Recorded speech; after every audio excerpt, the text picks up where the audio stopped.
Frostpunk 2, I think, is a perfect sequel without being a perfect game.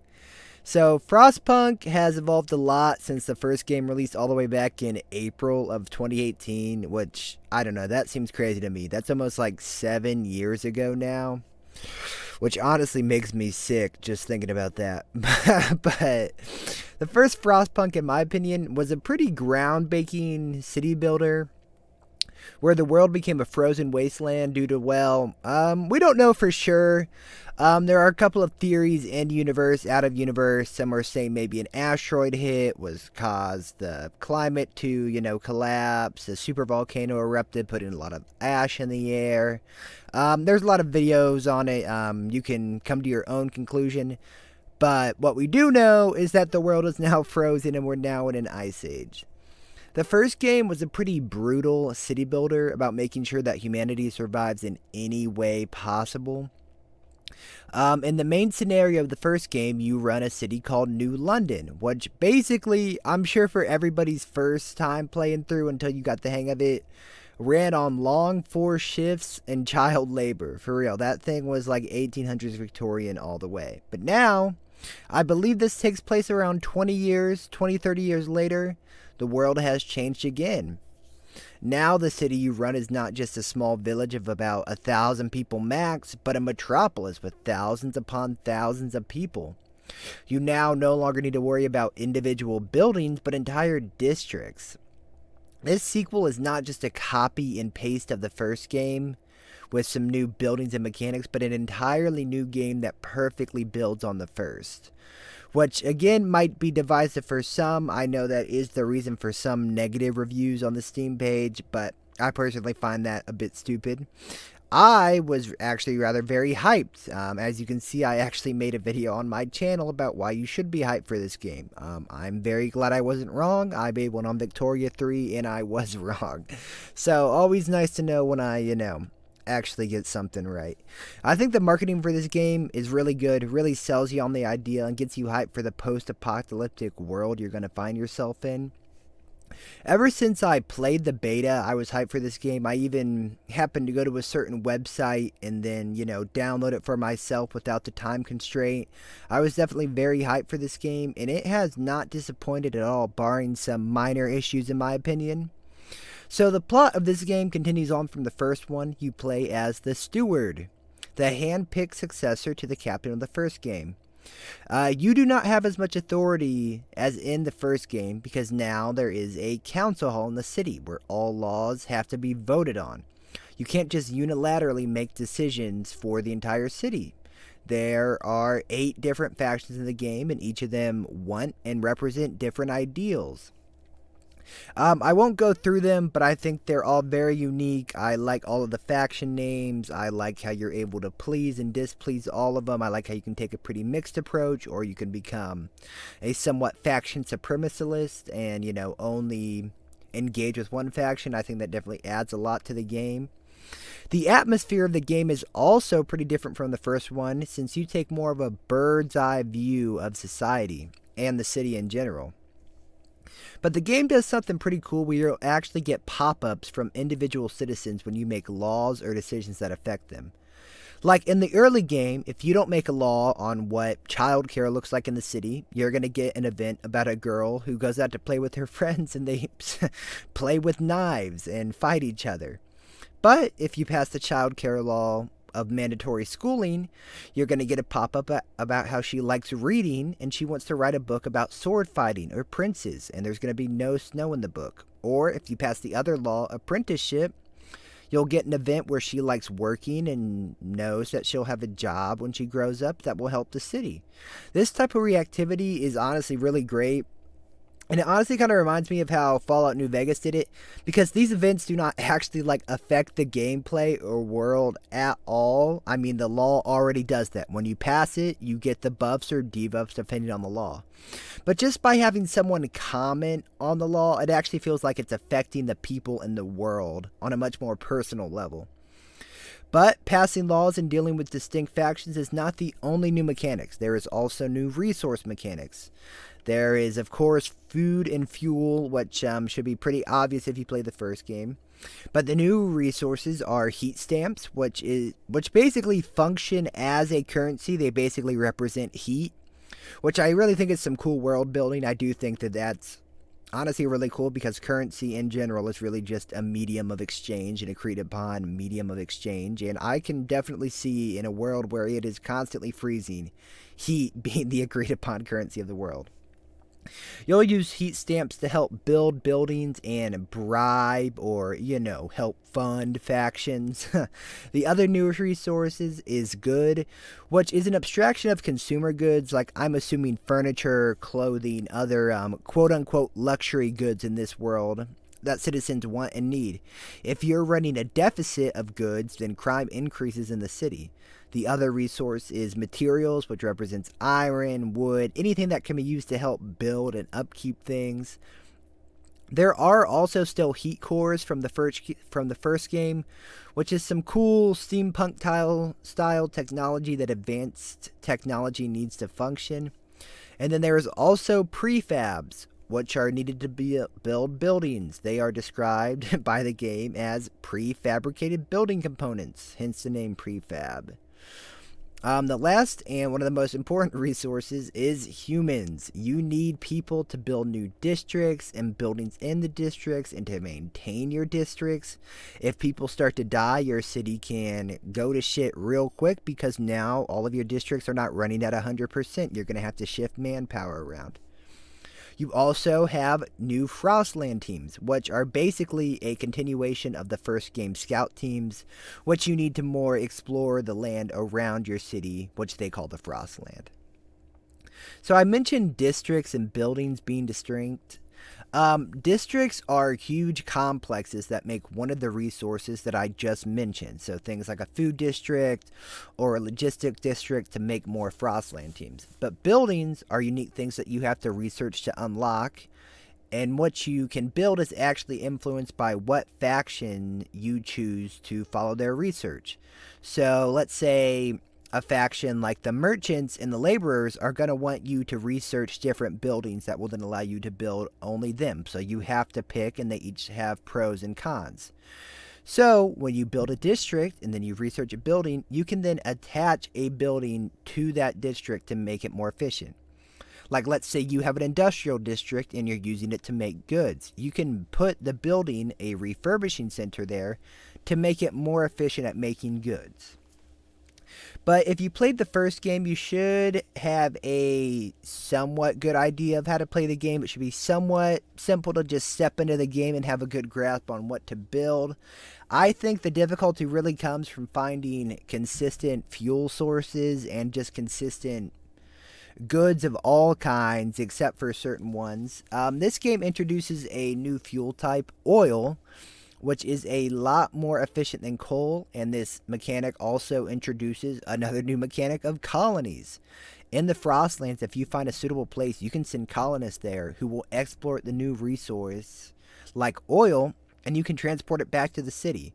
So you can send around 3,000 colonists to a new site, and then you can export oil back to your city. So it's kind of like the FrostPunk 1 scenario with New Edge, except you actually get to manage both, which I think is pretty cool. I mean, you have to make sure that all their resources are met. You have to build appropriate districts there. It adds another layer of strategy to have to switch back and forth between your main city and your colonies in the Frostland.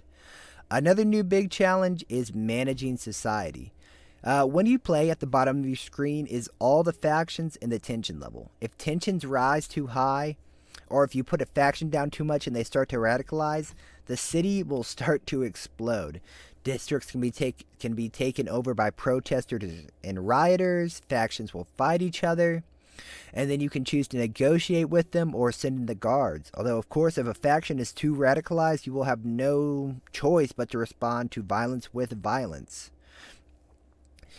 One of the key points of the first game is the hard moral decisions you have to make. This is one of the things I do have a problem with. I feel like this game just doesn't have as many hard moral choices to make. I mean, there are some laws that are definitely, according to our more modern, sensibilities, would be probably construed as bad moral choices, or maybe like depending on your politics, like you can decide whether people in the city get free stuff for more essential needs like food, housing, all that, or you can decide that it needs to have paid essential needs where everybody has to pay for what they need. I guess you can maybe argue that that's a moral choice right there, and that it's bad to make people pay for that stuff, but then there's also the flip side. So I just feel like 90% of the time, you don't even have to pass these like bad, quote unquote, unmoral laws. There's worse laws than the ones I just brought up. But you really don't have to pass them unless a faction is demanding it because you decided to negotiate with them in order to pass another law. Like you really just don't have to make that many hard decisions. And the world just doesn't seem as dark as the first game. So of course this can be explained away by the world being in a much better place now. Humanity is doing a lot better. I mean, you're 30 years in the future, there's more people, there's more resources, people have been living in the frost for a while. But I also think another reason is because you're disconnected from the city itself and the numbers are bigger. I mean, when 500 people freeze to death because you're managing a city of 30,000, you just don't care as much that 500 people died. It's a lot like that one Stalin quote, one death is a tragedy, a million is a statistic. I mean, that's really kind of how I feel when I play. I really don't care as much. Meanwhile, on the first game, when 40 people died, it's like, holy shit, that is so many people. Like, I can't believe that just happened. But now it's like, whatever. I mean, there are more refugees coming in. Doesn't really matter as much. So I just don't think the game seems as dark. But how does the game actually look? I think it looks pretty great. I love how you can zoom in on districts and see the people walking around. I think the city looks incredible in the snow and seeing all the districts growing and expanding. And then when things get bad, you can see the districts deal with the protesters. And the sound design really complements it because, one, the music is really great. And then, two, you zoom in on certain districts and you can hear the machinery at work, or if there's protests going on, you can zoom by and hear the people yelling. I mean, I just think that the graphics and sound design are really good in this game. Now I'm going to talk about one of the more chief complaints that I've seen on the game, and that is that it is hard. I will agree, even on lower difficulties. I mean, nothing is free. It's a pretty hard game, but I do think that is the point. You're trying to survive the post-apocalyptic frozen world. You have to manage resources carefully and stockpile goods. You have to be preparing for catastrophes. In this game, you should not just be reacting to things. Like, you should really be thinking ahead. This is going to happen, so I need to do this to prepare. You can't just be like, oh, my food just ran out. Now it's time to start building food districts. You really have to think in this game. I know I sound like a chud when I say that, like have such a big IQ. But the point of this game is you really should not be reacting to things, but sort of preparing for them. I even saw some reviews on Steam saying that they had to refund it because it was so hard.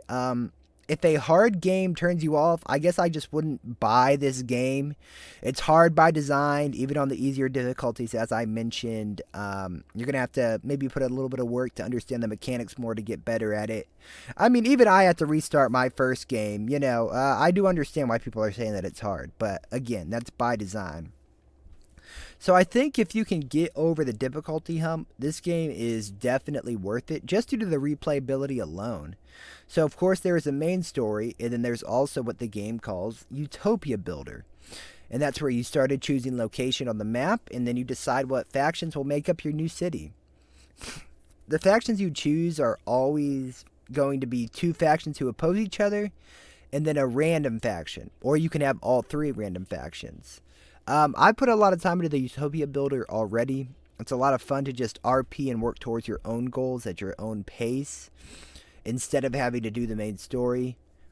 In the story, there are also built-in roadblocks because obviously they're crafting a narrative for you. Meanwhile, in Utopia Builder, the only roadblocks are really yourself, like bad planning on your end, or maybe you could have some bad RNG on the resources around your city. So, I mean, I just think it's a lot more, I guess, self-imposed difficulty. You have a little bit less to worry about.